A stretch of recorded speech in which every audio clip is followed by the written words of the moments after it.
Mr. Speaker, I thank the distinguished gentleman from Florida, the chairman. Every day, 22 veterans take their own lives, and many of us in this chamber have experienced this in our own districts. This has been a tragedy in my district as well. Sadly, on March 31st, nearly 3 years ago, Clay Hunt was one of those 22 veterans on that day that took his own life at the age of 28. An Afghanistan and Iraq War veteran and suicide prevention advocate, Clay Hunt epitomized what it meant to have a life of service, both in and out of uniform. Today, we honor Clay and his family with H.R. 5059, the Clay Hunt Save Act.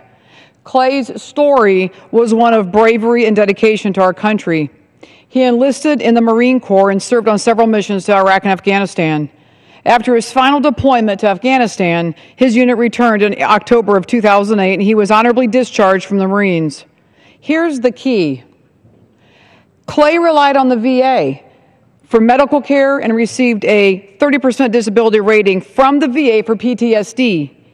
After realizing his PTSD is what prohibited him from keeping a steady job, he appealed the 30% rating and encountered a bureaucratic nightmare, including the VA losing his files. Clay had to wait months to get into a psychiatrist at a VA medical center. When he finally did, he told his mother he would never go back. 2 weeks later, Clay took his own life. 5 weeks after his death and 18 months after filing an appeal with the VA for his PTSD rating, Clay's appeal went through. His PTSD rating was 100%. Too little, too late. Clay's story details the story of urgency of our nation's heroes and the urgency they deserve and care.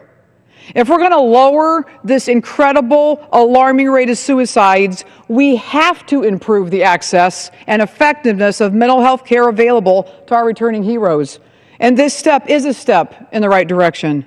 The Clay Hunt Save Act will increase access to mental health care, improve the quality of care troops and veterans receive. Together, we can change this system so no other veteran or spouse or parents will ever have to do what thousands of veterans have endured, including Clay. We owe it today to do what we can do and to continue the fight for our veterans and for what they've endured and give them nothing but the best. I yield back the balance of my time.